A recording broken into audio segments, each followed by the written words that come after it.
Okay, so guys, we're gonna start now. And hi everyone, I'm Orbulo, and today we're going to see how to interact with smart contracts from a front end, basically. And the starting point will be the work that has been done yesterday by Frank, and it's this repo over here. You can find it on GitHub. Here you have the contracts that have been developed yesterday.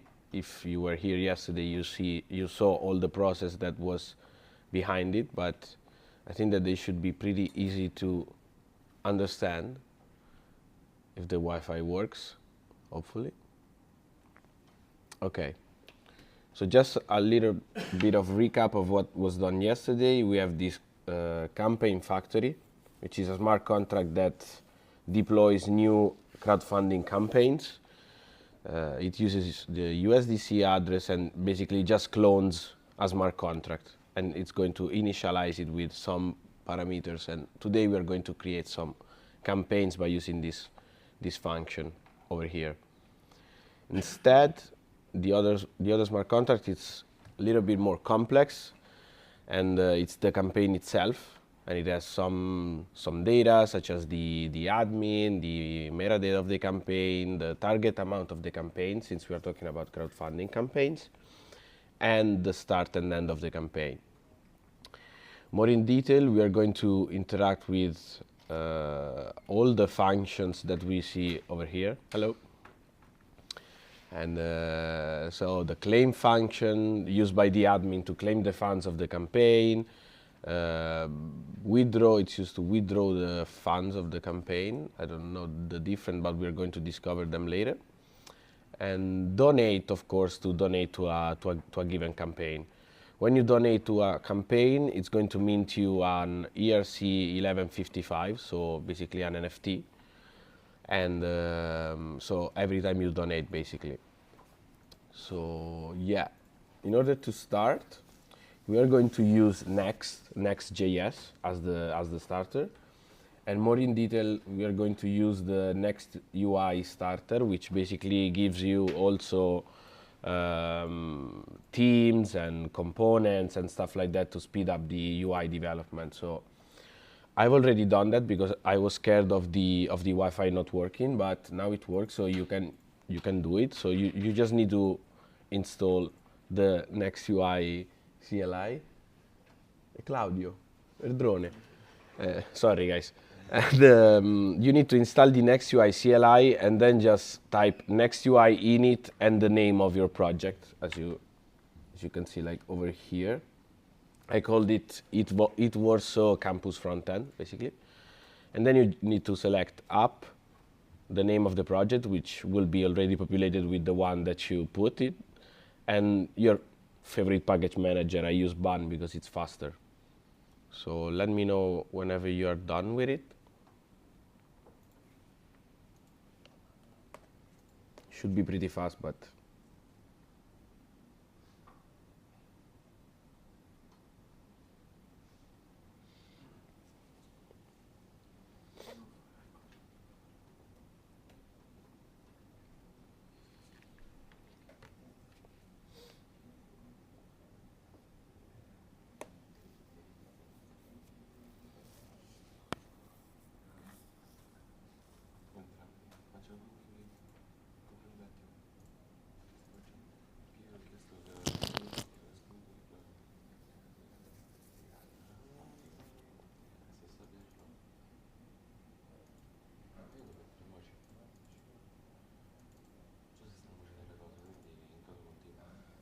okay. So after you create the front end, basically the template, you need of course to install the dependencies. So you need to enter into the folder and execute bun install, yarn install, whatever your package manager of choice, npm install.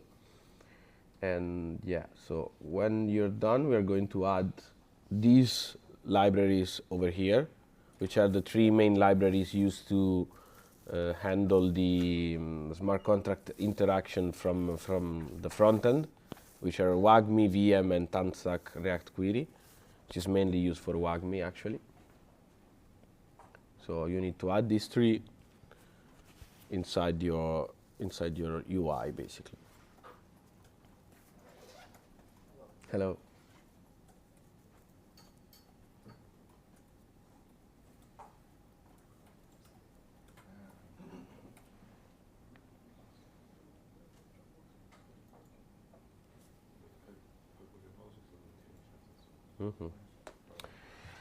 Okay, so when it's everything installed, you should have something like this, which is a huge app with a lot of useless boilerplate code, basically. So we are going to start it and see how it looks. So we just start with run dev.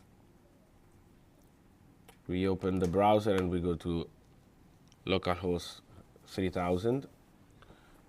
And we have this page with a lot of other pages like docs, pricing, which is basically empty pages, but we are going to pretty much remove everything. We are gonna only use the components themselves. So you can safely delete pretty much everything except these primitives and this theme switch. So you can delete all these components over here. The counter icons and navbar, you can safely delete them. You can delete the about page, the blog, the docs, the pricing, pretty much all of these. And we need to update for sure in the layout. We need to remove the navbar because we are not going to use it. We're going to remove this footer as well. And we should be left with something like, we need to change also the home here because we don't have the GitHub icon anymore, but we can delete pretty much everything in the home as well. We'll leave only an empty section. Okay, so we have a black page, which is good. That's what we wanted. So just give me 1 second because I'm going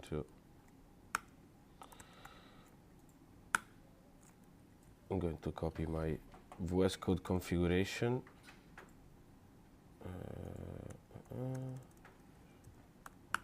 Should be like this. Okay. So we have this done, this done. So the first thing we need to do is enable WAGMI inside of our front end. If it's your first time using WAGMI, it's pretty simple. So to use WAGMI, we need to create a configuration object where you specify which chains you are using and which RPC URLs you are using for each given chain. So we can actually follow this pretty easy tutorial on wagmi.sh/react/getting started. So we're going to go to config and type wagmi.ts and create this new file. Then we are going to export a wagmi config. We're going to create config. Hopefully, I don't know why it's not taking it automatically, or whatever. So the chains we are going to work on, it's only one actually, and it's Sepolia, and we're going to import it from VM chains. Here you can also import it from WAGMI chains. It's pretty much the same. Actually, I think that WAGMI exports all the VM chains. So you can type WAGMI chains or Sepolia chains, or VM chains. It's the same. Then we have the transports, and we're going to have sepolia.id. We're going to have HTTP, which is the default one. So this is the only configuration that we need to do right now for WAGMI, because the smart contracts were deployed yesterday on Sepolia.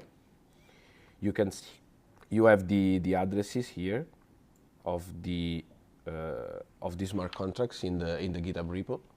So yeah. So after we created the WAGMI config, we need to create the WAGMI provider. So the next step, which is really easy as well, we need to wrap our app inside the WAGMI context provider.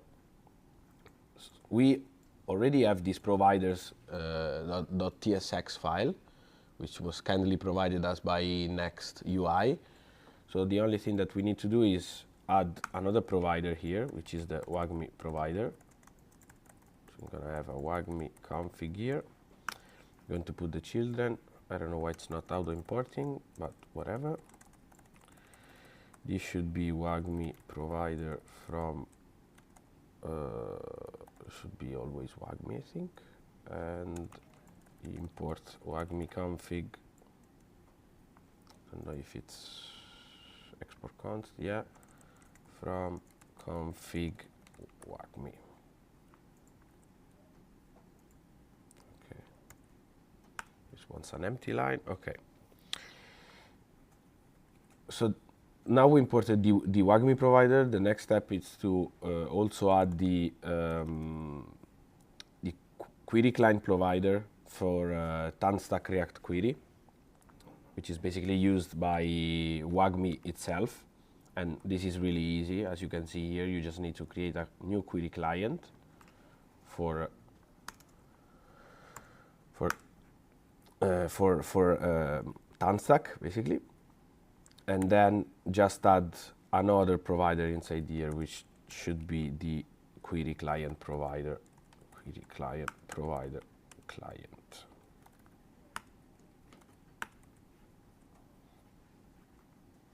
Okay, so this is basically all the setup that we need to do to initialize WAGMI inside of our Next.js app. So that's pretty much it. And now, as you can see, we can start directly using WAGMI.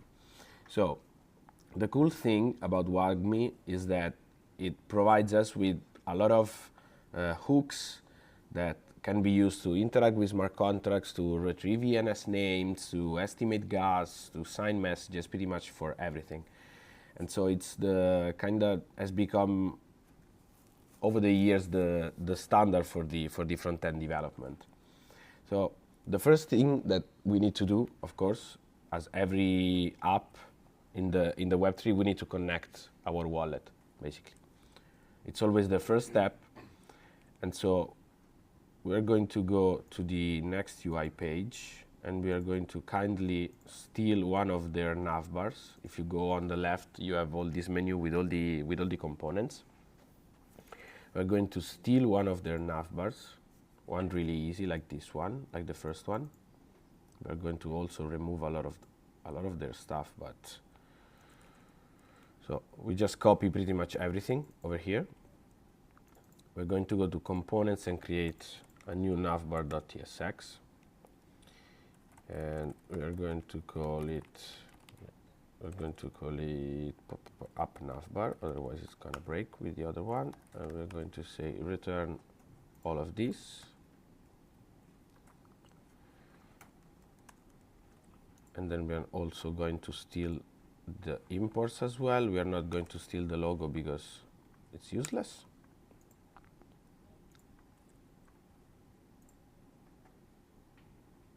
It's not finding this one. Just 1 second. Okay, so yeah, we need to actually, when installing via the NextUI CLI, you don't install all the NextUI packages, but the only ones that are used, basically. So we need to run this command over here, which is npx NextUI CLI latest add navbar, and this adds the navbar component to our npm packages. So just going to stop it, going to run the add navbar so that we can get the component, hopefully.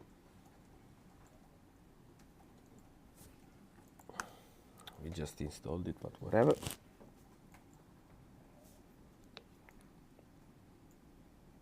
You already have it added. Okay, so maybe we just need, okay, yeah, we just need to change the import from navbar from React to navbar, and then as well we need to import these ones from, I think this should be link, and following the same logic, this should be button. Okay.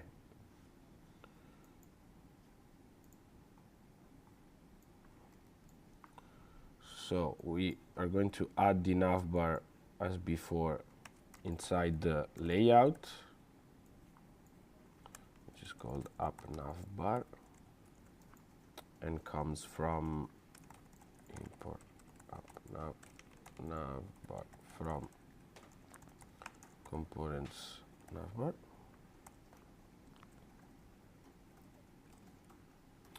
And if we restart it again, maybe we should be seeing the navbar popping up on the website. So as you can see, this is the navbar that we just stole, basically, without the logo. So we're going to remove some stuff, of course, because we don't need it. So we can remove this navbar content element. It disappears. We can change this one. What's the name of the project? You didn't give it a name. Tree starter. Okay. So we change the name to tree starter. We're going to remove the login one. So we only have this button, like here, sign up, and we're going to change this one with connect wallet. So this is the typical navbar, you may say, of any Web3 application where you just connect your wallet over here. So in order to connect your wallet using WAGMI, we need to use the use connect hook, which you can find here on the left, or you can also search it in the WAGMI website. So it's pretty simple. We just need to import the hook inside the navbar. In this case, I think that we need to use also a use client here. So we import the use connect hook, and then we change this button. We remove the as link, we remove the href, and we say just it should be on click.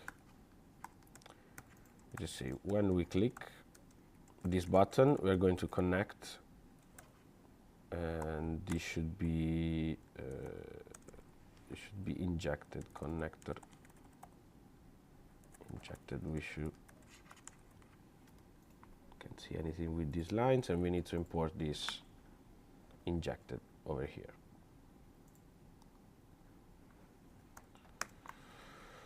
So let's see if it works. Hopefully it works. It does not. So this is pretty nice. This could be the case for okay, because I'm already connected, because it already knows the localhost. I need to unlink it, and so now if I click on connect, it works. Now I'm using Rabbi. If you want, I can also use MetaMask if it's more new to you, but basically Rabbi, it's another browser wallet. In order to connect in WAGMI, I need to ignore like all the others, like for example this site, which is localhost 3000. It's not very popular, of course, because it's a local website. So I'm just going to type ignore all and just connect my wallet. So I'm actually connected now, but as you can see, the button didn't change. So I'm basically not connected for a user point of view. So we are going to change this button really fast and display the address of the user. So we're going to use it should be the use account, which is another hook. And as you can see, it's also pretty easy to use, and we're going to actually log the content of this account so that you can see. So we're going to open the console. So when I refresh, we have some, I hope that you can see from back there, but we have a lot of properties. The main one that we are looking for, of course, it's the address. So if we log the address, we should see my address, which is the 0xb1, which is this one. Okay.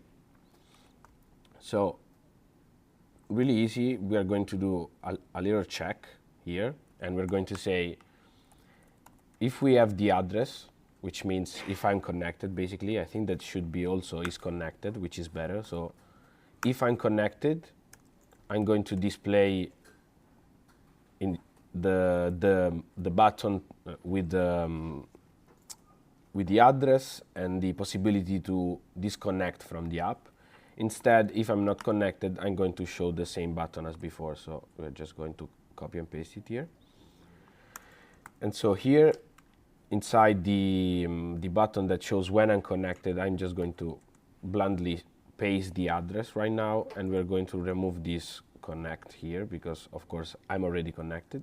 And as you can see, here's my address, which is pretty ugly, as you can imagine, because it's all the 42 characters. So we're going to create a little useful function, which we can add, I don't know, whatever. We can add something also here. We're going to call it utils.ts. We're going to create a function which is called shorten address, which I've done so many times, so it's going to pop it for me. So what it does is basically shortens the address into the first 3 characters, well, how many characters you pass. So in this case, the default is 4. So we can change this one with shorten address, and then we can import it from shorten address from config utils.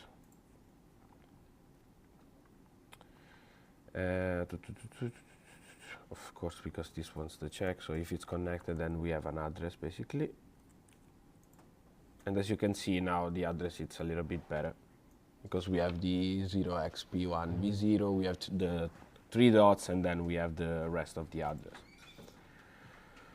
So going back to the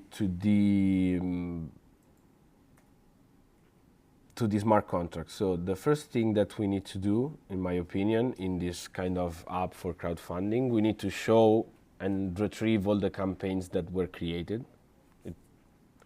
So someone enters this website and can see if there are some campaigns or not. I don't know if yesterday you deployed some campaigns using the factory. Okay, so let's not do that. Instead, we are going to actually create a campaign. So in order to create a campaign and to interact with a smart contract, we need 2 important things. The first one is, of course, the address of the smart contract that we're going to interact with. And the second thing is the ABI. The ABI is basically a JSON list of all the inputs and of all the functions, all the events that have been implemented inside that given smart contract. In order to get the ABI of the campaign and campaign factory smart contracts, you need to run npm install on the Solidity repo, which is this one on GitHub, and then you need to write this command over here, which is npxr.compile.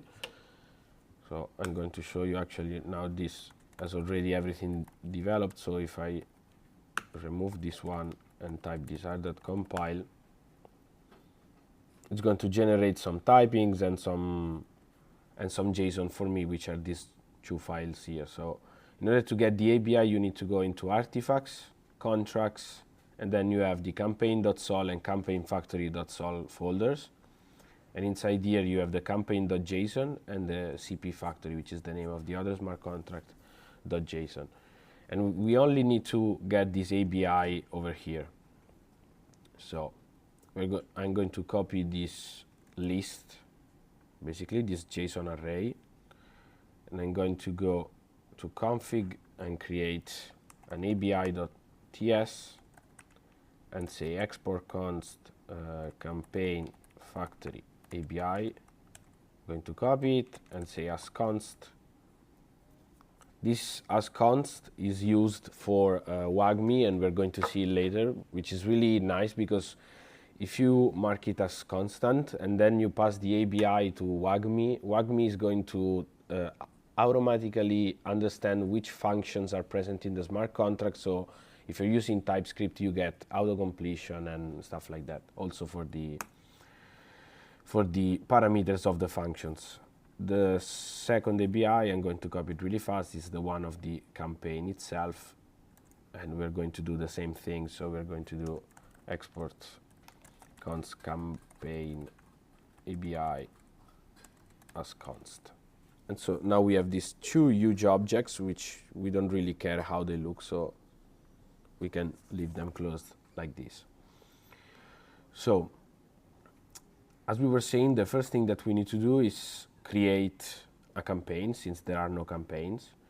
So we are going to create inside the navbar, we are going to change this pattern, and instead we are going to make it as a link. A link which has an href of slash I don't know, create campaign. Yeah, let's call it create campaign. Yeah. So when we click on this button over here, as you can see, it shows this page could not be found because we are trying to go to this create campaign page. Let's ignore this error because it's due to the auto refresh. It's totally ignorable right now. So we need to create this page, this create campaign page. In Next, if it's your first time using it, you just need to create a new folder inside this app and call it with the name of the route that you want. In this case, it's create campaign. And then you need to create a page.tsx file, and of course create a component inside. In this case, we are going to call it create campaign page, and we are going to put an empty div for now. I don't know why sometimes, as you can see, there's not anymore the empty stuff like the 404 page. It's going to remove it for me, so let's ignore it. So let's see on the smart contract which things we need to pass to the campaign factory to create a new campaign. So we have the admin, which is the address of the user that's creating the campaign, so we already have that. The CP metadata, which I think it's metadata associated with the campaign. I don't know, it's maybe a description. What is it, Frank? Should be a link on EPFS if you want, or maybe a description. Okay, so it can be a link to the metadata. Okay. We have the target amount and when it's gonna start and when it's gonna end. So let's see. So we need one field for the metadata. I don't know if we have time to do the IPFS stuff, but maybe we can add it later. We need a field for the target amount for sure, which is going to be numeric and it's going to be related to USDC, and one for the start time and one for the end time. But okay, so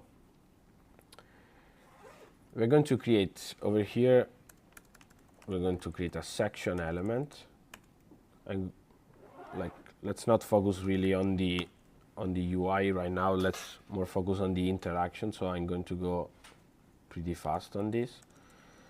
And also this template uses Tailwind as well, so you can use all the Tailwind classes to handle the style of the page, so there's no need to write a dedicated CSS file.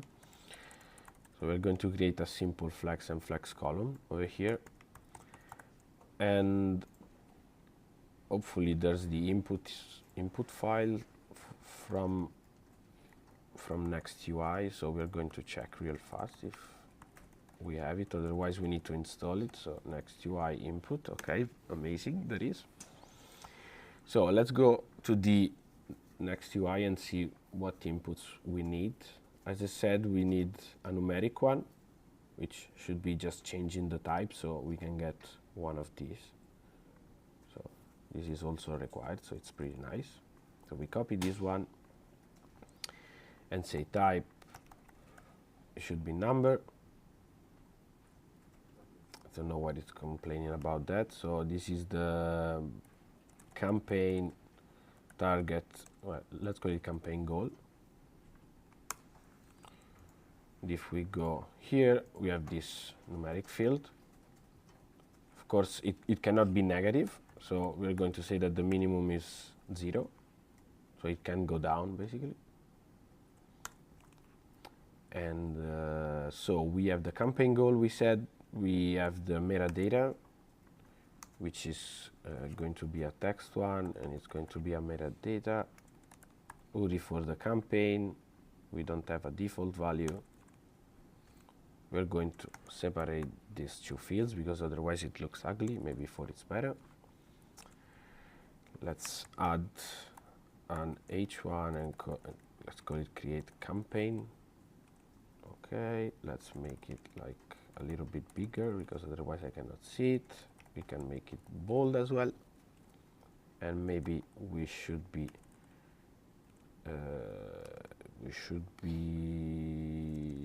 aligning it as well. Okay, to the center. So when you click on your profile over here, you get back to this page and you have the create campaign.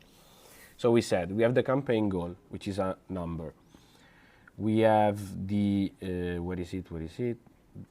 We have the metadata URI, which are those two fields. Then we have the start and we have the end. We can treat these fields in a particular way. So we can let the user choose both dates, or we can tell the user for how much time he wants the campaign to be active, basically. And this is what we are going to do, which is easier actually. So we are going to say, we're going to get also this number over here and say, instead of campaign goal, campaign duration, and let's say in days. Okay, so let's make actually default value, let's put like 1 here. Okay, so a campaign goal, let's put also another default value, let's put 1, and this is USDC, right? It's USDC, okay.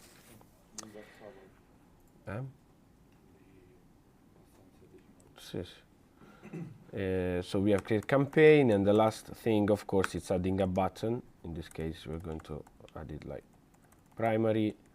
Let's make it normal, and let's type create. And this is a pretty easy UI. Let's make it that it fills all the space he has. So the first thing that we need to do is, of course, link these fields to the React state so that we can get these values later. So we're going to create a campaign goal, which is a number over here. Hopefully it stops from being all red, I don't know why, but yeah, we need, of course, to mark this as a use client, which it's a client component in Next, so that we can use the use state. So we have a campaign goal, as we said. We have the campaign metadata, which is a string, and then we have the campaign duration, which is a number. In order to link them, we are going to say value over here, and we're going to say campaign goal, and it should be on value change. It's going to update the set campaign value. Okay, this just wants the set campaign goal, which is easier because it gets the value as a string. Okay, so we're going to say parse int of value. Okay, it wants it as strings. Okay, let's, don't know why, but let's use strings, and then we're going to parse them later. So this is going to be a string, and this is going to be a string as well. So the same thing we need to do over here and say value. This is the campaign metadata. On value change, we have the value set campaign metadata value. we're going to copy this and add it over here and say the same thing, which is campaign duration, and set campaign duration. So everything should be linked right now. It should be number, yeah. This one's one, this one's one, okay. Let's now create a simple function, which is going to be create campaign, of course. It's going to be an async function, and we are just going to log for now the campaign duration, campaign goal, and campaign metadata. Maybe let's put them in order so we know which one it is. And we are going to say whenever you click this button over here, we are going to call this create campaign function.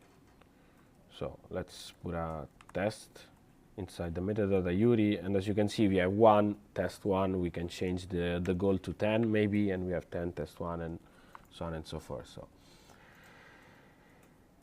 So we said what we need to do is interact with this smart contract, which is actually deployed at this address over here, because we need to call the campaign factory. So we're going to save this address in the ABI. We can say like export const campaign factory address. You can also save it in the environment variables. It's actually the same. Maybe the environment variables is better because you don't need to change the code every time, but we are going to put it inside this file for right now. And so we have pretty much everything. No, we need to get the user address, which is by using the user account that we are using also in the navbar. And what else we need to do? Let's check this smart contract. So as we said, this we have it. The start is going to be the time that we are going to deploy it, basically. And the end is we are going to add X number of days in seconds to the start, basically, and the admin is their address. So this is pretty much it. So in order to interact with the smart contract, we're going to use VM, and we are going to we need to go into WAGMI and get the use wallet client hook. Okay, so we're going to use this hook here. We're going to say wallet client, use wallet client from WAGMI. This should be returning actually just the wallet client. Okay,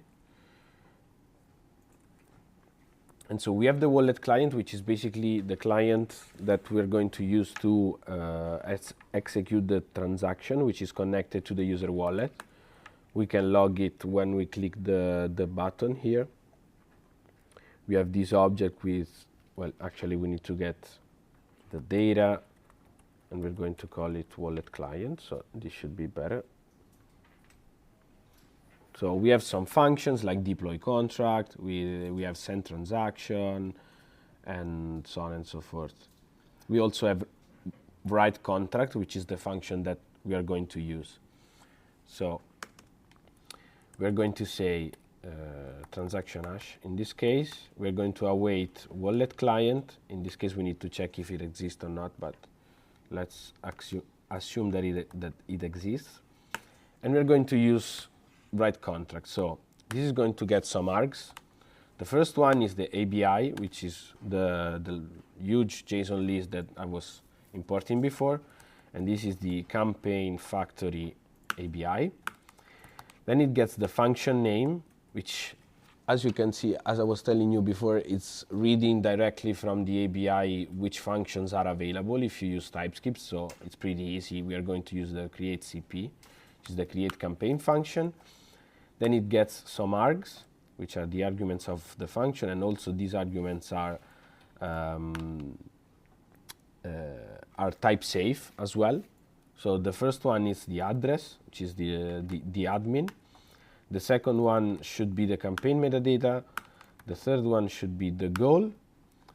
And then we have the campaign, the start of the campaign, which we're going to look into it. And the end, we're going to create these fields over here. So the first one is the address. Of course, we need to be connected in order to use this one. We can disable this button, for example, if there's no address. And over here, we can say if no address or not wallet client, we can return so that we have the address as we want. The campaign metadata is just a string. The campaign goal. So we have the this value as 1, but actually we need to parse this value and put it in 6 decimals, because the USDC smart contract on Solidity, like on Sepolia, I think should have only 6 decimals. We can check it real fast. Because when you pass these numbers, you cannot pass them in the same way that you get them from the user, not Sepolia Faucet, Sepolia Scan. You need to parse them in the correct number of decimals. So we have this USDC address over here. We can check from the contract over here, we can check the decimals, and it's 6 decimals. So we need to parse it into 6 decimals. So we're going to say campaign, I cannot write, campaign goal amount. There should be a really nice function. I don't remember the name. Should be parse something. We can check it on VM actually, which is the other library that we are using. Parse units, maybe, yeah. As you can see, it takes a string number and the number of decimals, and it's going to give us back the big int value. In this case, so we are going to use parse units. We are going to pass the campaign goal, and we're going to put 6, and this is going to be our campaign goal amount. And as you can see, it's not complaining because it's going to give us directly the big int. So the next one, instead, it's the start of the campaign, which is a little bit trickier in this case. But let's say that we want to start the campaign the day after we are going to create it. Let's make it really easy, otherwise we're going to waste a lot of time on this. And so let's say that the campaign start is date.now plus we're going to add 24, this should be in milliseconds, right? We need to use seconds, but we can divide everything later. So we need to add 1 day to this in milliseconds, so it's 24 hours, 60 minutes, 60 seconds, and 1000. Yeah, this should be tomorrow, basically. Then we are going to mod.floor this one. We're going to put this divided by 1000 so that everything should be fine. And then we're going to create the campaign end, which is basically going to be the campaign start plus the number of days that we just passed times 24 hours times 60 minutes times 60 seconds. So this is the campaign end, and this is the campaign start, basically. This one it has begins, so we need to pass them like this and say begin campaign start and begin campaign end, basically. And it's complaining because maybe it's missing one parameter. It's going to, of course, the address of the smart contract we are going to interact with, so the campaign factory address. So as you can see, we passed pretty much everything, and we are going to get this transaction hash. So in order to wait for the confirmation of the transaction, we need to do one more step, which is calling the wait for transaction receipt. And you just pass the transaction hash over here. Well, actually, this one's the let's say, instead of doing this, let's create, there should be a public client, I think, use public client, or this directly returns the public client, I think so. Data does not exist, so this should be just the public client. Let's use the function from the public client. We should be await public client dot wait for transaction receipt. This one's a hash and the transaction hash. And this is going to return the transaction receipt.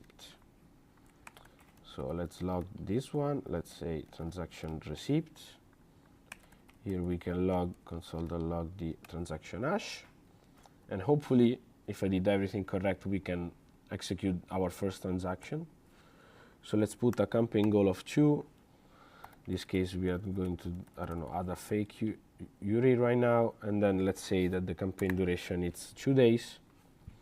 So if I click on create, it's going to say the current chain of the wallet does not match because I'm not connected on Ethereum right now.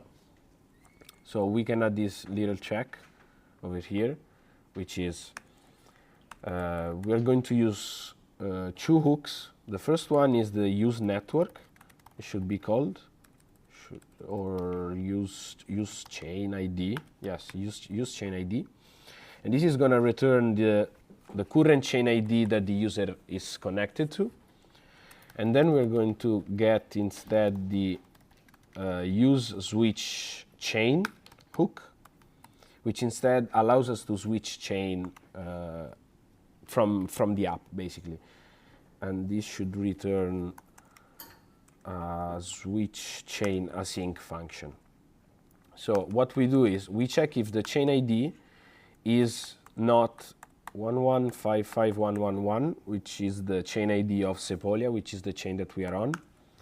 In the case it's not, we are just going to say await switch chain async, and this just wants the chain ID, which should be this one. We can also do it better, which is like this. We pass directly the chain and its ID. So now if I go to and try to do some create, it's not swapping. Let me just check 1 second. What's the chain ID here?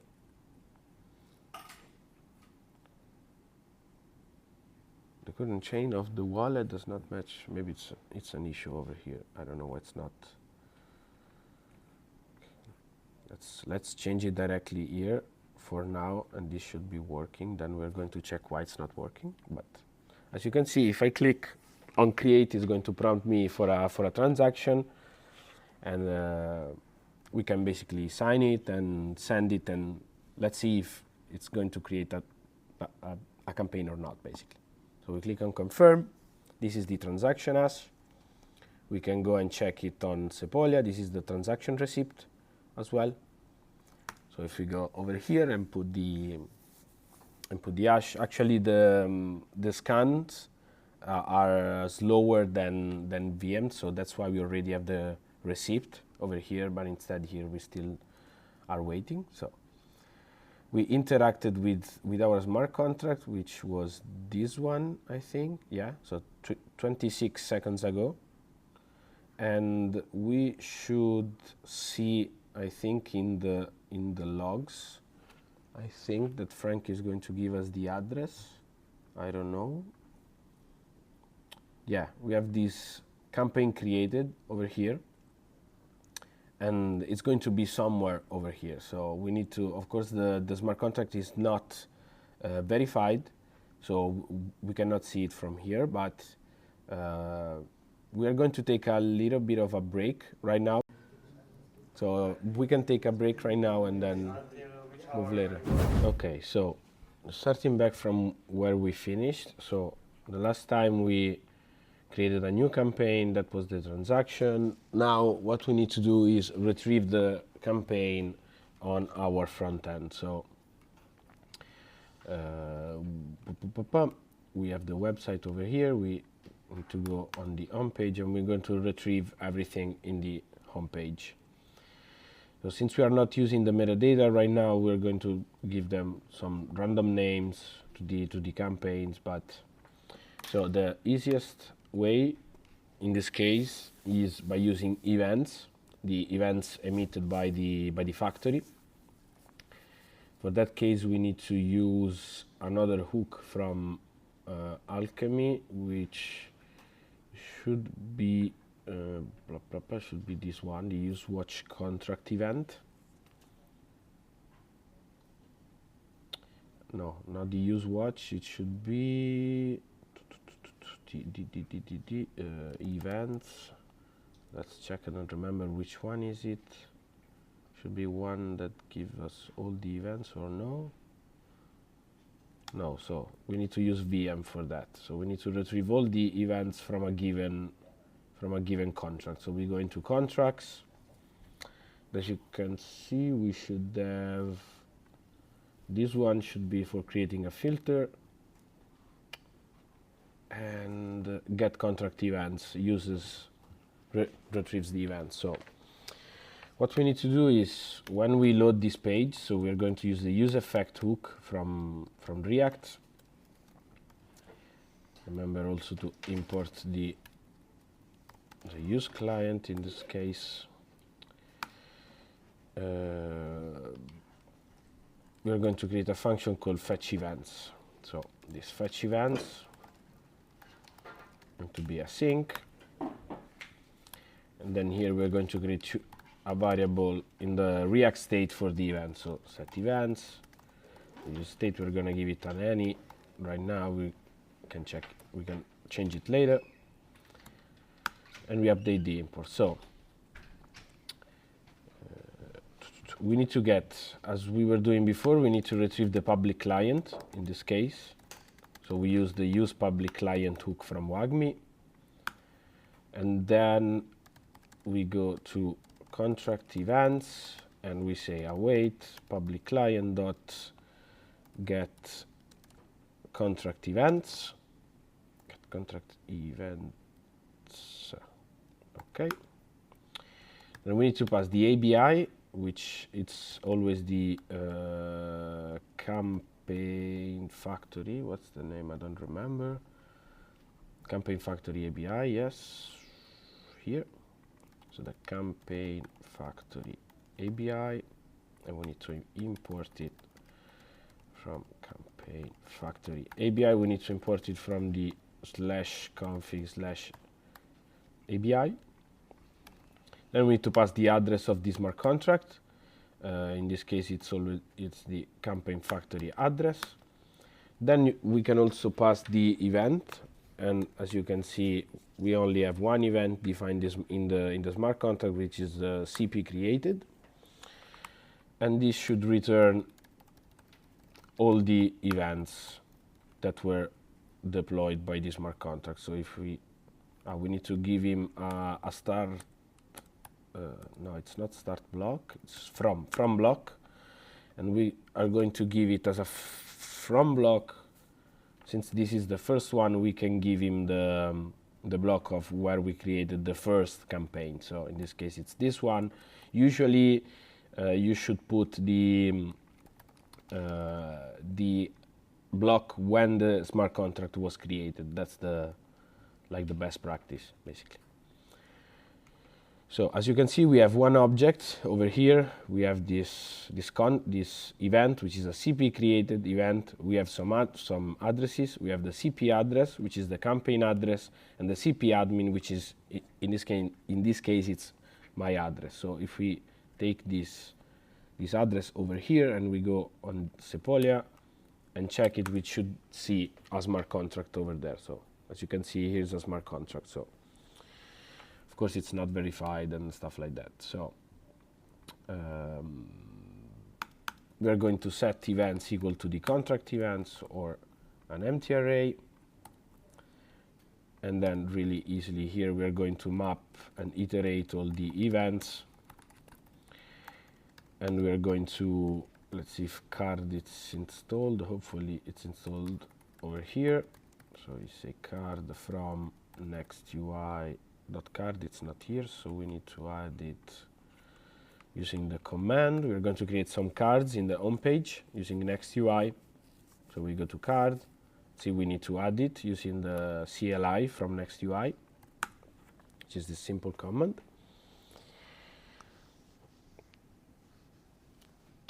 And so it added the components for us. So we can say next UI org/card. and we have the card. We should have the card header and the card body as well. So here we're going to iterate, and we're going to say card. We're going to give it a key equal to the index. And to say card header, and we add,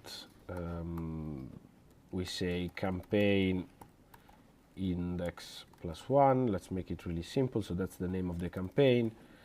And inside the body, we can say something like p admin.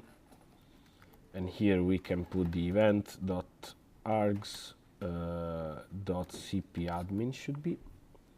And we can change. Let me see if this is okay. So let's see if we can get like this type, but whatever. So hopefully this should work first time. So as you can see, this is the first campaign. Like we only have one campaign, of course. We're going to get the shorten address as well over here. So this is my campaign. Of course, we can make it prettier or not, but let's leave it this way. And we can also make it, we can make this text a little bit bigger and also bold, so that we have this campaign over here. And here we can say like a border B1 maybe. Okay, so it's pretty ugly, but whatever, it works. So we are retrieving the campaigns right now, as we said, using this get contract events function. As you can see, it's pretty easy. And as I said before, if you use TypeScript and you use VM and you use the ABIs, you have the event names and also the args and stuff like that already populated. So if here I try to maybe say, I don't know, campaign created, it's going to give me an error because it's not a valid event. So it's really useful to use both TypeScript and VM for this type of stuff. So we have the campaign. We of course need to have a way to donate to a given campaign. So let's make it really easy. Then we are going to maybe create the metadata for the campaign and stuff like that using EPFS and so on. So we're going to create a button. As I said, let's make it primary and let's call it donate. So we have this really ugly campaign card, but it works for now. Then maybe if we have some time we can make things prettier. But so we have this donate button. So of course we need to create a donate function. Let's not call it donate function, but just donate. And we are going to pass as an argument the smart contract of the campaign. So it should be campaign address, which is a string, which is actually a 0x string, but okay. And here we're going to say on click. We're going to donate, and we're going to pass the argument cp campaign, which should be the address of the campaign. Let's double check by using a console log.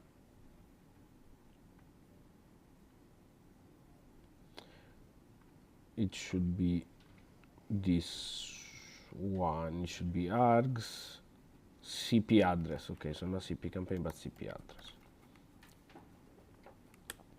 Of course, we want to do this fetch only when the component mounts, so we need to pass an empty array, otherwise it's going to log it infinitely as it was doing before. So we have this donate. Of course, we need also a field where users can, let's maybe change this one, put it here. That's even uglier. Let's say flex call maybe. Let's say space epsilon2 and say item start. Okay. So we have this. Let's make it a little bit bigger maybe. Okay. So we have this button, but also we need the amount that the user wants to donate as well for that given campaign. So maybe instead of doing the donation over here, maybe it's better to create a dedicated campaign page. So instead of doing this, we are going to change this to a link and put an href to /campaigns, and here we're going to put the event CP address. Let's say checkout maybe. Ooh, checkout. So here, if I click, we are going to go to the campaigns and the address of the campaign. So we need to create the campaign page, basically, right now. So we do the same thing as before. So we create the campaigns folder. Then we are going to create the campaign, let's call it address between brackets. So this means that it's a dynamic parameter that we pass. And then we create the page.tsx.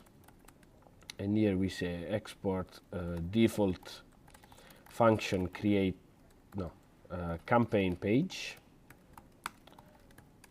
and we can make it empty for now.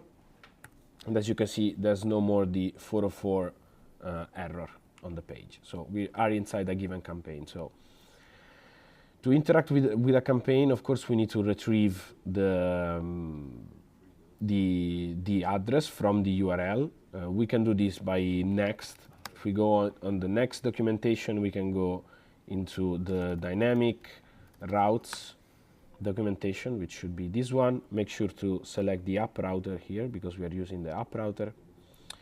And as you can see, we have the params inside the page, as a parameter of the page.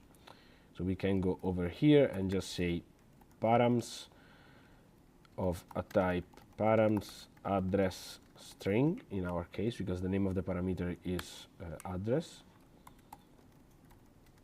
We could also do something like this, but let's keep it simple and just say console.log, let's check params.address. When we go inside that page, we should have the address, hopefully, not client side, because this is not, let me check. I don't remember if this works with client as well or not. Yeah. So we have also still the log from the navbar. Maybe let's remove this, because otherwise it's going to create some errors. So this is the same address that we have inside the URL, as you can see. So 0x19b is the same retrieved over there. Here I can type pretty much anything. I can type test, and it should be login test over here.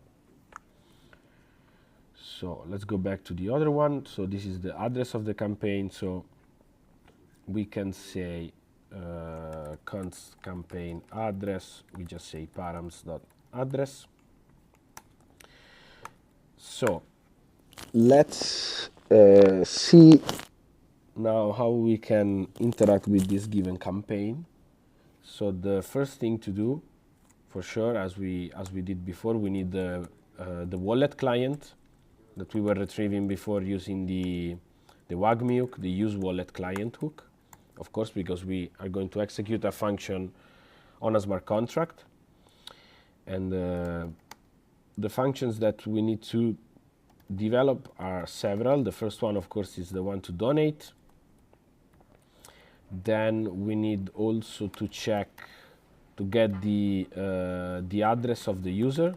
Using the use account, we get the address of the user. Then we can check, for example, using this value, we are going to check if the user is the admin of the campaign or not. Then what are the other functions? We have the donate for the user. We have the claim as well. So we have the claim function we need to implement, which is for admin only. And that's it, basically. That's also the withdraw. But the withdraw, I don't actually remember what it does. So it checks for the address, it checks that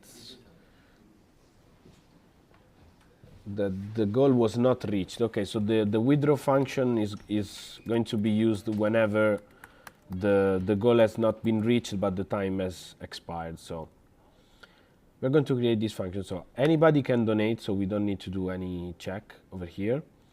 And so the donate takes an amount. So we're going to create the donation amount, set donation amount as we were doing before. We're going to use a use state. We're going to populate it with 1 as default. And then, as before, we say parse donation amount. We need to bring the donation amount to 6 digits, as we were doing before for USDC. And then we say transaction hash is wallet client dot write contract. And then we put the ABI. In this case, we are not going to use the campaign factory ABI, but we're going to use the campaign ABI. We are going to pass the address, the campaign address as a 0x string, because that's how VM wants it. And the function name is donate. And the last thing we need to add is the parsed donation amount. This is how users can easily donate using our app. We also need, as we were doing before, the public client. So we say use public client again, and then we get the transaction receipt, which is await public client dot wait for transaction receipt hash, and we pass the transaction hash. So as before, we log the transaction hash. So we say donate tx hash.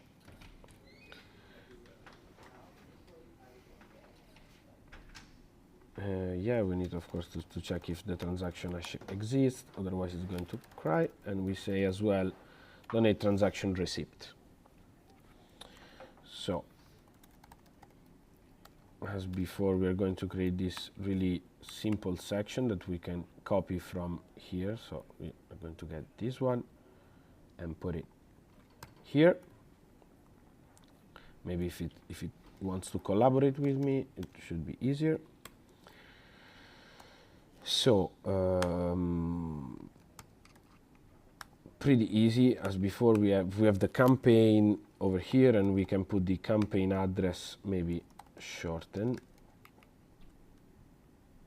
So when we go inside the page, we should see like this. This is the address of the smart contract that we have over here, which is the campaign that we created.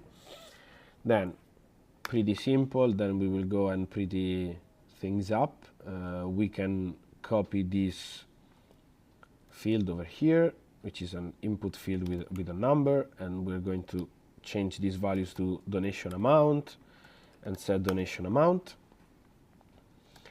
Donate, and we call it USDC. Of course, we need to import this from the next UI. We should see it right now. Donate 1 USDC, and then we recreate the button that we were doing before, which is the donate. So we also set it to max VWS full, so it's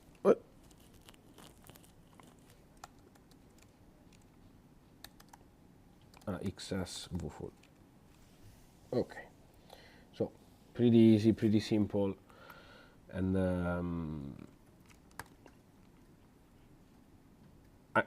this is gonna fail, and I'm going to tell you why in a second. So if I click on donate, this is going to prompt the transaction, but if I sign and try and send this transaction, it's gonna actually fail. Why? Because I did not approve the USDC. I hope that it's gonna fail, because otherwise I'm going to.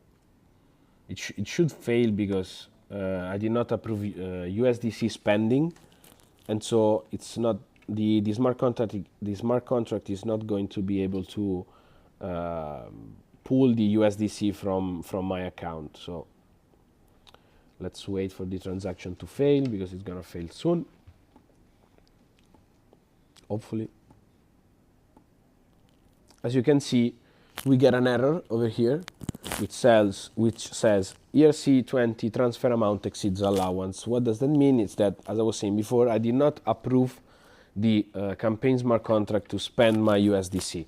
So that's why the transaction reverted. So before donating, we need the user to approve the amount of USDC that he wants to spend. And so it's pretty simple to do. what we need is the ERC20 ABI, which we can retrieve pretty much everywhere online, and I think also there should be one, yeah, there's also one already available on VM, so you do not need to basically import it in your code, you already have it. And then we need the USDC address.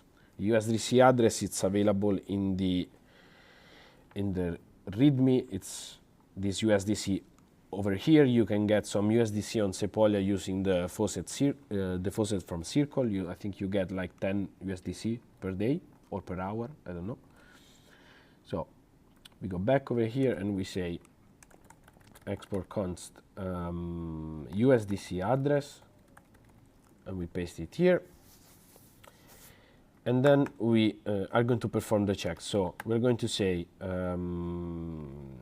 the first thing that we need to check is the allowance. So if I have any allowance or not. So we say allowance is equal to, in this case we are going to read from a smart contract, so we use the public client instead of the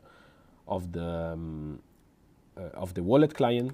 So we say read contract ABI, we're going to pass the ERC20 ABI. As an address, we pass the USDC address.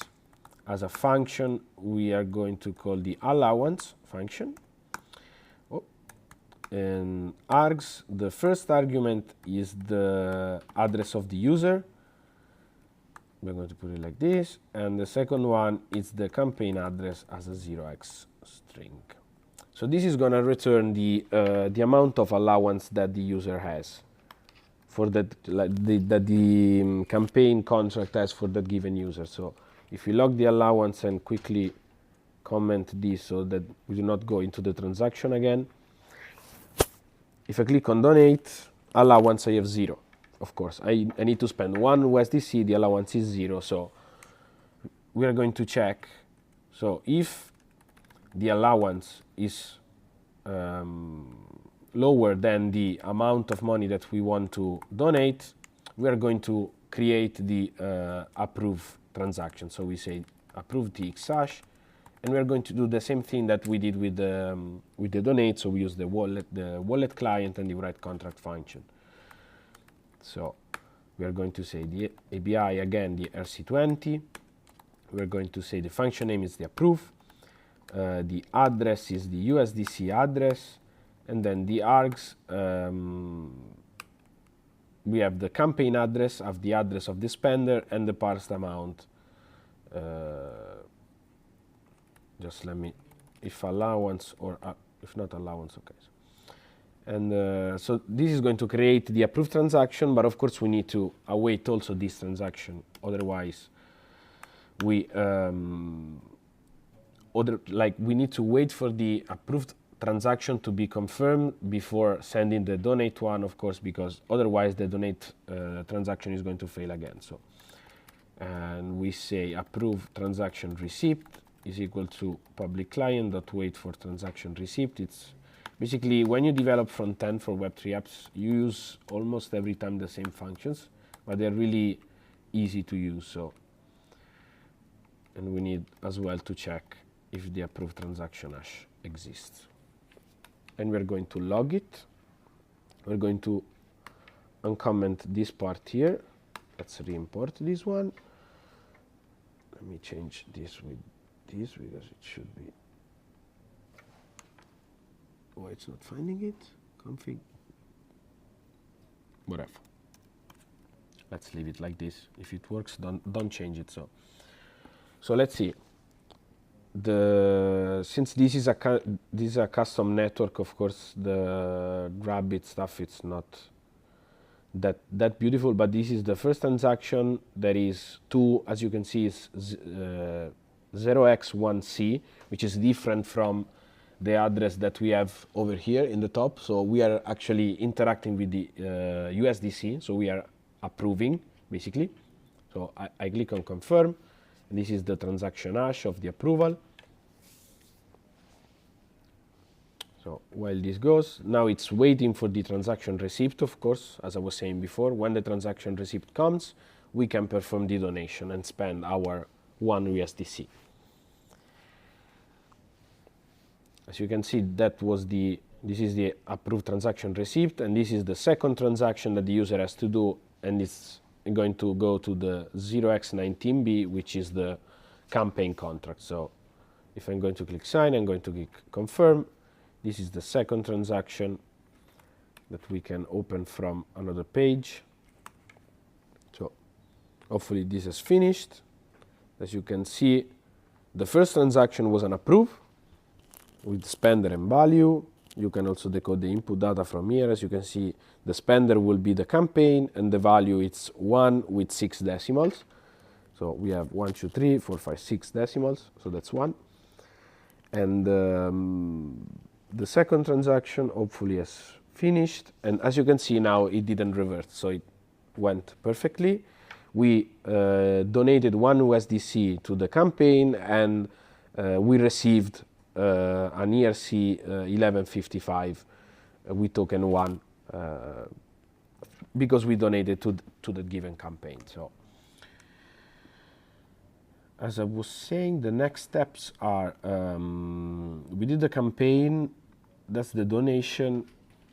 What we could do right now is work on the metadata of the campaign, which so that we can add maybe images to the campaign, we can add a description and stuff like that. And we're going to use NFT storage, I think Frank wanted to use. So this is a pretty simple product from Filecoin, I think. Should be from Filecoin. So let's log in with GitHub, whatever, get my data. So you need to agree. Okay, so in NFT storage, basically what do you do is you upload files, you upload images, whatever, basically, and they give you this URL, which is stored on ETHWarsaw. We are not going to use the UI, but we're going to use the NFT storage library from NPM. It should be nft.storage, this one. Amazing. Upload functionality no longer functions. Okay, so scratch whatever I said. We cannot use NFT storage anymore. Amazing. I cannot believe it. Free classic uploads. Okay, so finally they decided to make some money. So instead of using NFT storage, we can use I think it's called EPFS.js, maybe. We need to find a library. This is 8 years ago. Let's check EPFS TypeScript npm. Let's see if there's something that we can use. Upload EPFS.js. Let's see. npm. These are some components.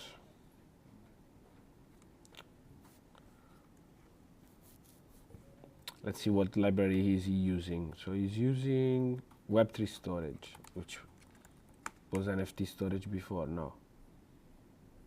This is another one. Let's see if this is free. Amazing. 5 gigabytes. Amazing. We can use this one. So I'm going to use my email.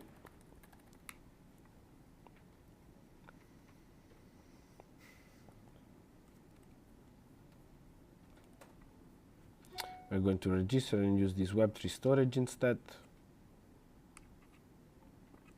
0.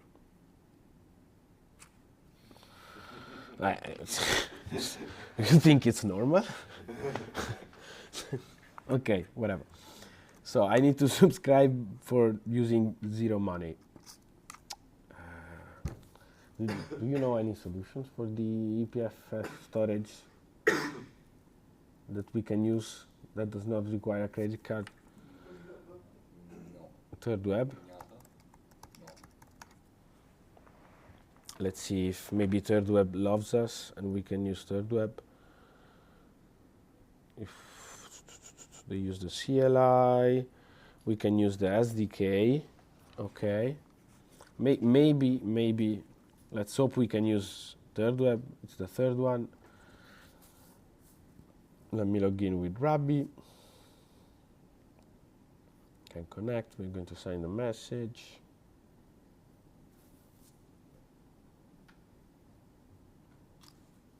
Jesus Christ. It's insane. Again. Let me check on the phone. Let's see if this is free or not, because otherwise we are going to not upload anything. But it was sent to the email. Yeah, I'm checking it on the phone. I have it here. Hopefully.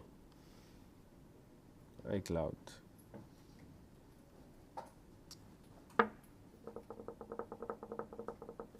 And of course it's not arriving.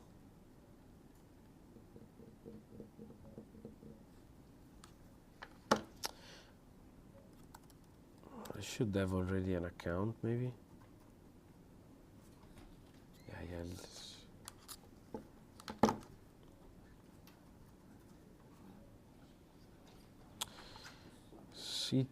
CTU GFZ. Let's see. Amazing. So finally we can use this stuff. So blah, blah, blah, blah, blah, blah. Okay. So we need to install this storage. Let's see from the docs which is the it's just ETHWeb storage, I think. ETHWeb SDK, so it's just ETHWeb maybe. Let's see if we, okay, yeah, ETHWeb. So we're going to install ETHWeb in our app, and we say ban add ETHWeb.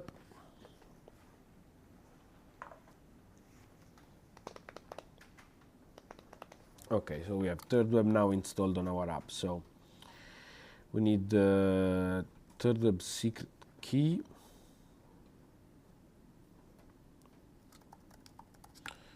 We're going to call it ETHWarsaw Campus. Let's create next. Yeah. This will deny requests from all origins. Okay, amazing. So we're going to create a .env file. If maybe I can call it, let's say ETHWeb secret key. This is the key. Let's also copy the client ID, ETHWeb client ID, and paste it here. Okay, yeah, I'm just streaming it, so it's completely secure.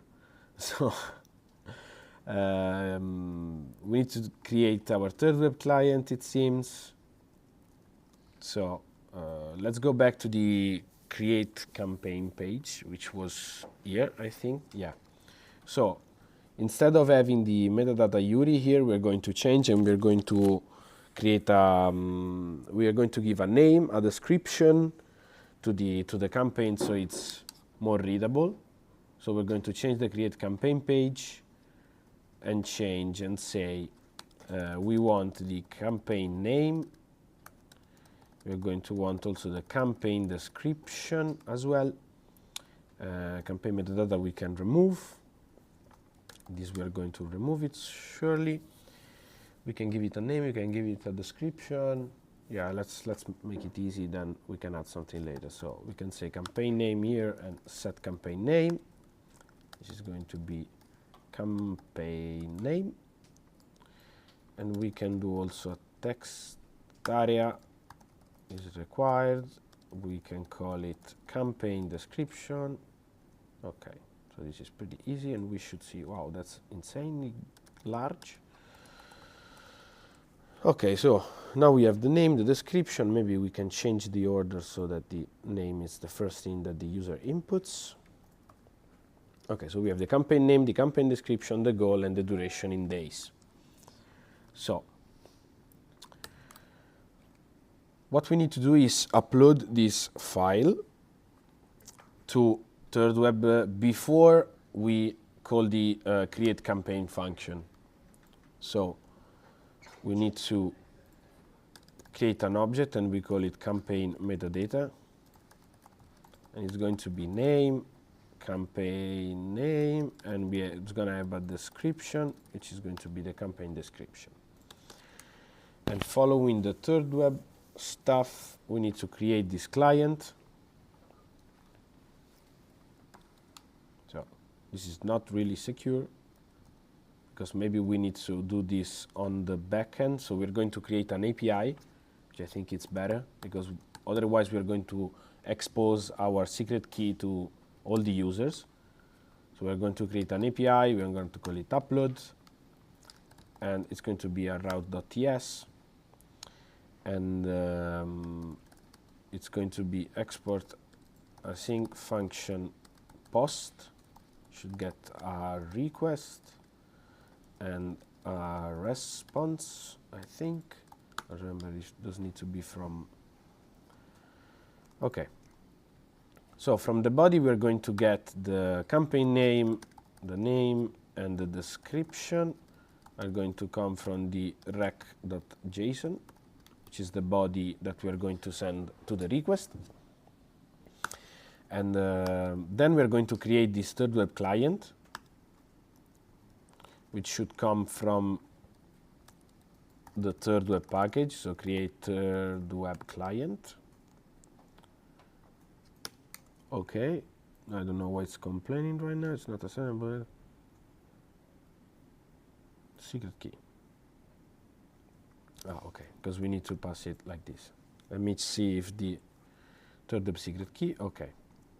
So we have the third web client right now, so we can go back to the EPFS upload page. So we're going to create this really simple file, which is by using the upload. So we're going to get the campaign URI. It's going to be await upload, which will come from import upload from third web storage, and this is going to get the client, which is the third web client, and then the files. The files, instead, it's just one file. We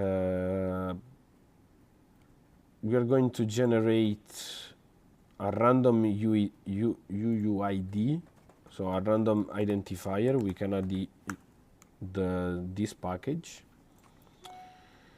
and we are going to call it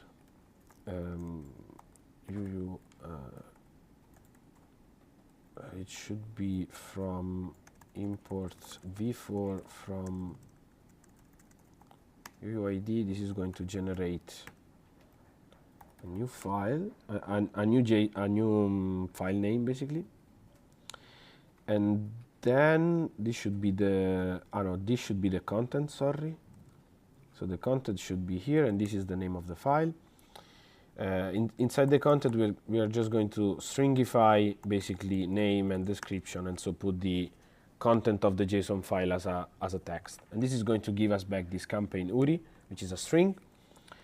And then we can say return res.json campaign URI. Should be maybe this one's a next response, maybe.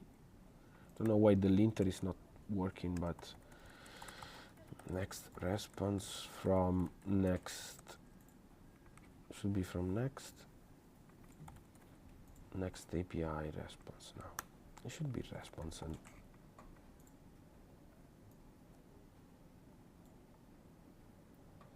request response rec.json.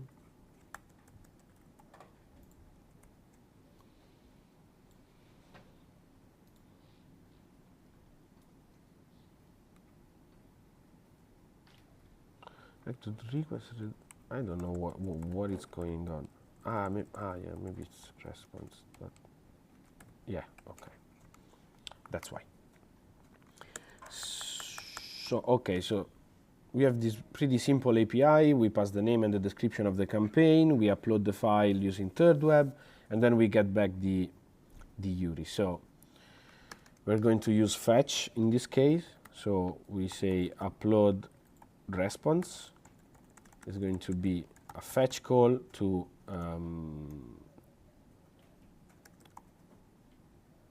it's going to be to /API/upload.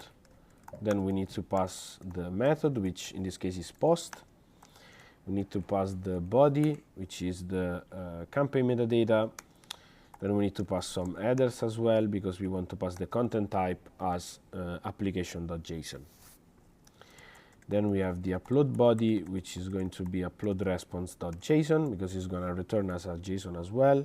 And here we know already the name of the field, which is campaign URI.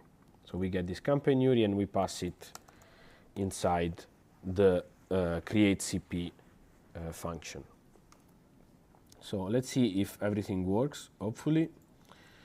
And the upload, also something we can do is extend the duration of this call.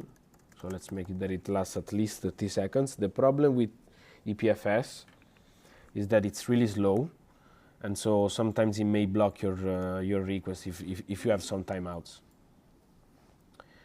So let's call it Urbe Campus campaign. This is a campaign to fund a new Urbe Campus. Let's put a campaign goal of 25 USDC, and it's gonna last for 2 days. So let's see on the network, we should see the API calls flying. So as you can see, it's gonna make the first API call, which is the upload, which returned an EPFS URI, which is this one. And then it opened for me the Rabbit wallet to perform the creation of the campaign. So I'm going to click sign, I'm going to click confirm. And when the transaction finishes, I think I removed the logs now. We have the hash over here.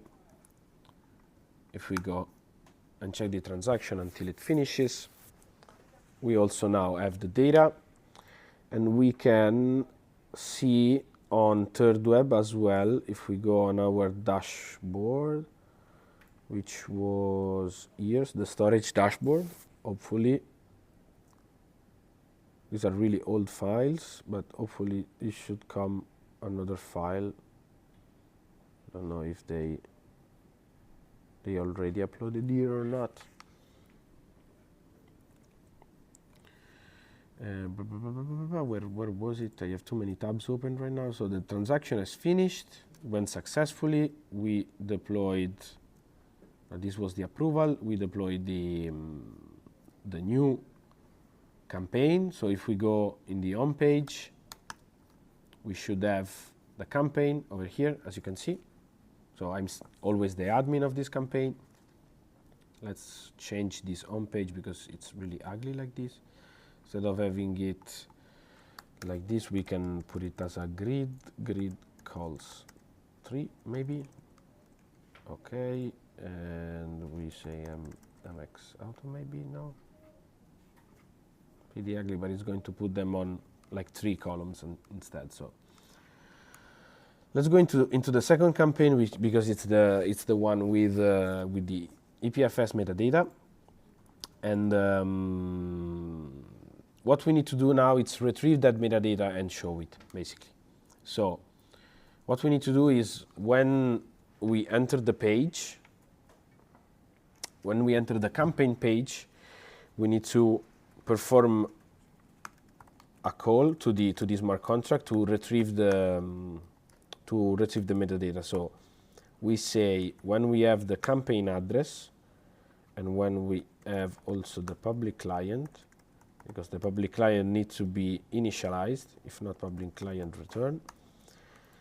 We can add also a loading variable, which is always useful. So I'm going to say use state boolean in this case, and we're going to say fetch campaign metadata. This is going to be the function that we're going to create.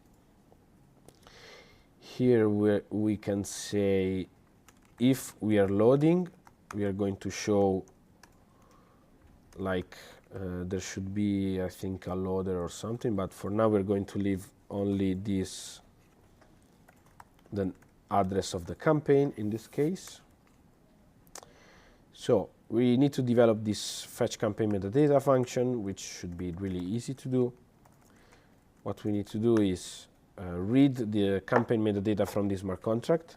So we go to the smart contract, and there should be, why I'm going there when I have it over here, we should have it in the campaign, the CP metadata variable. As you can see, it's available and it's public, so we can read it. So reading variables on smart contracts from a front end is like calling that function, basically. So we set the loading as true when we start the retrieval of the metadata, and we say metadata is equal to public metadata URI, it's equal to public client dot read contract. That's before we pass the campaign ABI.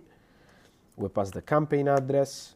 The function name is, as you can see, we have the auto-completion, which is really useful. We say CP metadata, and it does not take any args. And over here we have the metadata URI. We set loading to false, and we can say metadata URI, and we should have it logged inside our page if it did not explode. Yeah. Metadata URI, this is the EPFS metadata URI of our JSON, but of course this does not work on the browser because it does not recognize the EPFS protocol. So when we get this URI, we should be able to retrieve it back.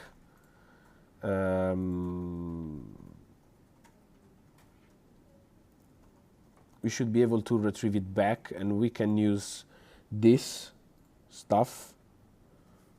So we can create another route and call it download, route.ts. I'm going to copy this stuff over here. Instead, this is going to get the campaign URI. We are going to use the download function instead. The download function wants the URI, which is the campaign URI that's incoming. This should be the gateway URL, and this is going to give us a better URL. I don't know, this is just text, okay? And this should be the download result instead, sorry, because inside the download result we should have the JSON. Yeah, because I want to get the JSON result. So name description, we get the JSON. Hopefully this should work, and then we get back the name and description by calling this endpoint. So we do the same thing that we did before. So we do a metadata response. We call again the fetch, but in this case we are going to call API download. Going to pass a method as post. The body we pass the metadata URI, but I think that we called it campaign URI, which is equal to metadata URI, and then the headers are again only the application JSON. So we get the name and description, await from the response, and then we can set the campaign metadata to be in this form of name and description. This is my wallet, I don't know where it fell. And we can set the campaign metadata to be equal to name and description. So when it finishes loading, instead of showing the campaign with the address, we can show the campaign metadata dot name, for example. So if everything went well, when we enter the page, it's going to change to Urbe Campus campaign, which is the data that we stored on EPFS, and we can do the same also as well with the campaign metadata dot description, and this is going to show also the description of the hopefully the description. Let me see what's the return value over here. Maybe it's not description, but whatever. Let's see. console.log the name description. I need to remove all these errors because also it's undefined. So maybe I did something wrong on when uploading them. Name and description. Let's see. I pass campaign metadata. Okay. Yeah. I called it description. Amazing. That's why it's not reading it. So let's do a little fix. Description. And say description is description or description. Hopefully this should work. It's a pretty workaround. I don't know if it's getting it or not. Let's see. Otherwise, whatever comes from here, we say res and res. Let's see on the API instead what's the result. I only stored Urbe Campus campaign, of course, because here we didn't fetch the description. Okay, so this campaign does not have a description right now, but we can create another one with a description and it will work. So let's revert here and let's keep the description as before. I fix it here now. Description, yeah, there's no description anywhere. Okay. So we also store the data. We can now create a better campaign that hopefully works even more. So we can call it, I don't know, test campaign. I have no fantasy whatsoever. This is a test description for a campaign developed during ETHWarsaw. We're going to change the campaign goal to 17 USDC and the duration to 5 days. We're going to hit create. And we're going to do the same thing that we did before. We're going to sign and confirm. This is going to create the transaction for us. We can close all this stuff because we don't need it.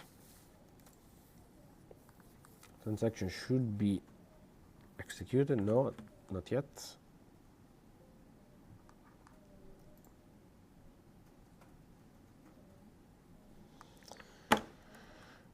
Okay, so it's finished. We can go back on the home page and we should see 3 campaigns. So this is the third one.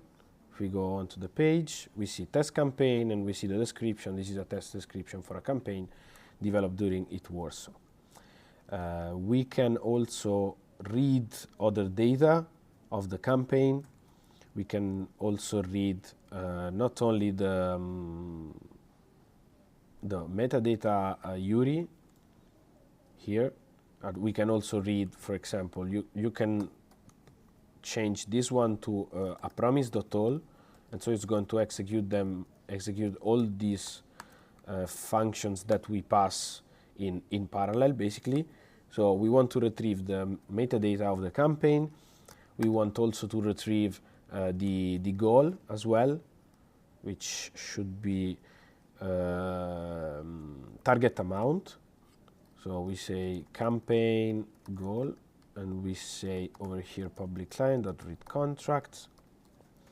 Here we say campaign ABI, address, again the campaign address, and the function name. It's called CP target amount, so we get also the goal. We want to get the admin as well to check if we are the admin or not, so we can pretty easily copy this function and just change this to CP admin.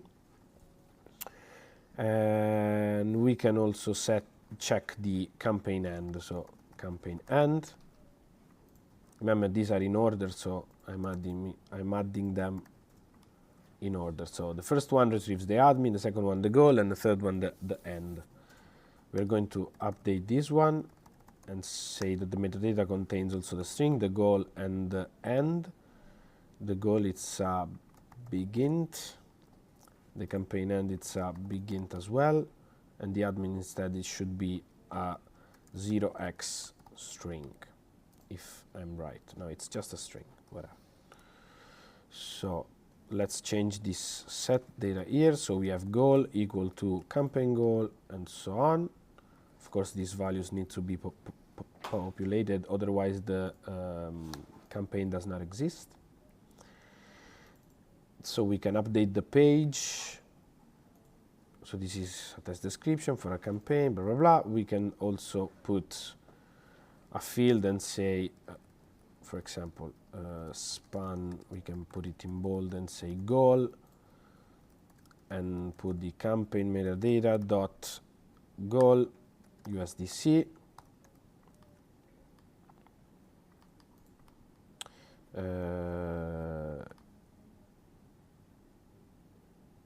Let's say or 0 maybe. Why is it complaining? Number or begin? Because it wants it like this, and this should be to string. And as you can see, even if we passed 17 as USDC, when we read it back from the smart contract, it has all the 6 decimals as well. So we need to, instead of parsing it, now we need to format it back. So we need to call the format units function. We pass the campaign metadata dot goal, and then we pass 6. This exists. Thank you so much. Something went wrong. Where something went wrong? Sorry. Campaign metadata dot goal. It's giving some error somewhere. Let's check what is going on. Cannot read properties of undefined. Reading to string. Campaign page. Metadata.goal, it's a big int. We passed it as a big int.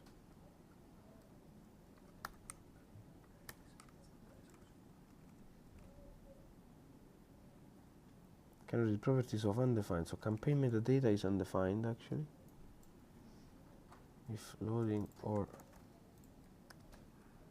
not campaign metadata, maybe there's some call that it's no, okay, now it works magically. So we parse it back to 17 USDC.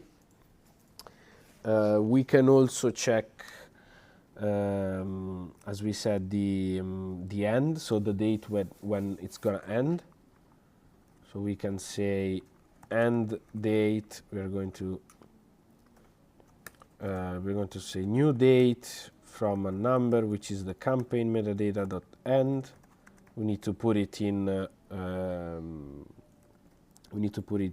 milliseconds, and we need to, let's say, to locale date string. There's a okay, and I don't remember how many days I did put, but hopefully it's right. I don't remember if it was 5 or something else. So we also have the end date of the campaign, and also we should be able from the smart contract to see, okay, we cannot read directly from the contract, but what we can do is we can check the balance of this campaign to see how many USDC have been sent to this address. So we can add another value which is amount, we can call it, and it's the amount of USDC that have been sent to this address. And we can say campaign amount. We can perform another read call to the in this case not to the campaign but to the USDC address. We want to check the this is wrong, this is ERC20 ABI.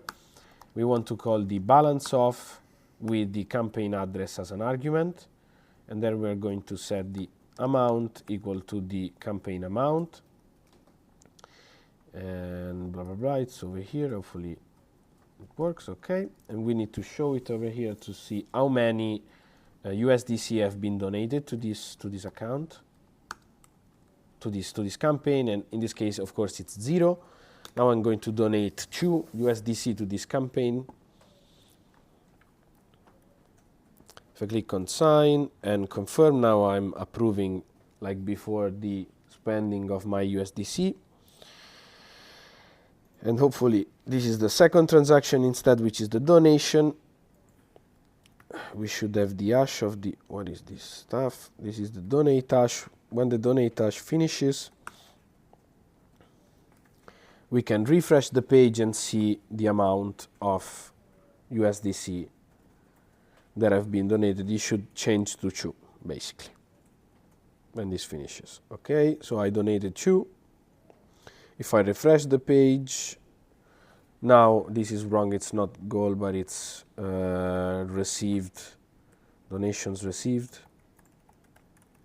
As you can see now, donations received has 2 USDC in it, basically. So yeah, the other functions like the withdraw and the close one wouldn't make sense to implement right now, because we would need for a campaign to wait, like to end. But I think that you get the point on how like easy it is to interact with smart contracts, like using VM and WAGMI as well. And what else we can do? We did the metadata as well. We did the third web. What else can we do? The functions are there. We can do, well, of course, the withdraw function and the claim functions, which are only admin. You need to protect them from a front-end point of view. So you need always to check if the connected user is the current admin of that given campaign. So always check that, and make sure also to always check the decimals of USDC or all the addresses, basically, when you send any amount. Also, when you send ETH, you always need to send the amount in 18 decimals as well. So